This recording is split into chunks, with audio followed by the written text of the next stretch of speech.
Bon voilà, ça fait maintenant 2 ans et plus que la guerre en Ukraine a commencé. Il faut bien appeler un chat un chat. Je pourrais appeler cet événement une opération spéciale pour nettoyer le territoire. J'emploie le terme de guerre. C'est tout de même plus approprié. Il s'agit pas seulement au départ d'une affaire pour renverser le pouvoir, mais simplement, à n'en pas douter, pour s'approprier toute une partie du territoire de ce pays. Alors voilà, maintenant, ceux qui pensent qu'effectivement la Russie a raison et ceux qui sont favorables à cette opération spéciale peuvent dès à présent demander un visa pour la Russie et avoir un permis de travail. Il s'agit ni plus ni moins qu'une opération spéciale cette fois-ci pour attirer les Occidentaux qui seraient désireux de changer de pays et de changer de régime. Mais savons-nous la chance, entre guillemets, que nous avons ? Il faut bien réfléchir, car parfois nous ne voyons pas les avantages. Nous voyons que les inconvénients. Je dirais, c'est un peu comme la même histoire de la débancarisation. C'est un thème qui revient et l'idée c'est de fuir les banques pour tout investir en or, je pense. Alors, des lingots cachés quelque part en Suisse ou dans un autre pays, achetés par une société spécialisée. Sur le papier, ça paraît génial. Mais demain, si je n'ai pas de compte en banque, comment je fais pour le commerce, tout simplement ? Nous sommes dans une société du commerce. Il faut pouvoir acheter, vendre. Voilà, donc il faut un minimum de compte en banque. Investir dans de l'or, peut-être, pourquoi pas, c'est à chacun de décider. Et là-dessus, je ne suis pas un conseiller financier. Mais la débancarisation, c'est-à-dire ne plus avoir de compte en banque, ça me semble une affaire périlleuse. Pour en venir à la Russie. Donc voilà, cette atrocité continue, il y a toujours des morts tous les jours, des bombardements, des choses horribles, affreuses, bref.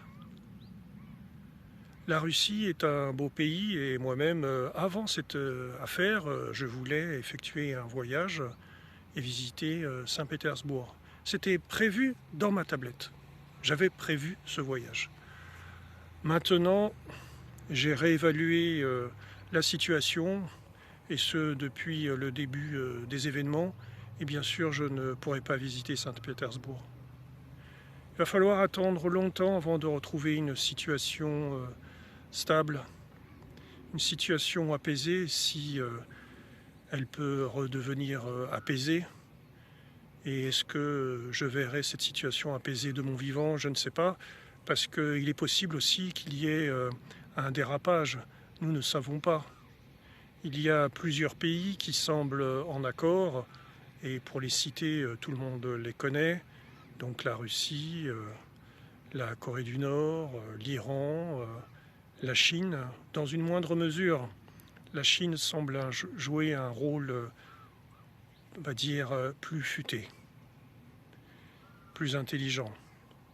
C'est elle qui risque de tirer tous les avantages et c'est elle actuellement qui tire tous les avantages de cette situation par le commerce, de ses voitures, de ses smartphones, de ses technologies de communication. Vous voyez, le gagnant n'est pas forcément celui qu'on croit. Est-ce que Vladimir Poutine sort renforcé de cette histoire ? Nous ne le savons pas encore finalement. puisque une histoire se termine quand la dernière page est tournée. Pour le moment, les choses effectivement sont quand même à son avantage, sans être partie prenante sur ce conflit. Il ne faut pas douter, le pays est grand, il a des moyens considérables et face à lui, l'Ukraine est totalement dépendante de l'aide occidentale et américaine. Cette situation risque de ne pas durer ou risque de s'embourber et le géant russe, l'ours russe, lui a des moyens considérables, quasiment infinis. Il faut le reconnaître, dans cette situation, la vérité est loin d'être claire, même si effectivement il y a un agressé et un agresseur. Je dirais qu'il s'est passé tellement d'événements que moi-même je ne comprends pas, mais que j'ai essayé de comprendre, la tête froide, les idées claires, et effectivement peut-être qu'il y a eu des situations qui auraient pu se passer différemment. On aurait pu, et quand je dis on, c'est certains pays auraient pu prendre en compte peut-être certains désirs. Bon, voilà, ceci est une autre histoire. Et pour le moment, effectivement, si moi-même je veux visiter Saint-Pétersbourg, la situation n'est pas claire, n'est pas apaisée. Et ce n'est pas un voyage que j'envisage actuellement pour des raisons de sécurité, pour des raisons effectivement de facilité et d'être dans un climat, on va dire, apaisé et touristique, bien sûr. À bientôt.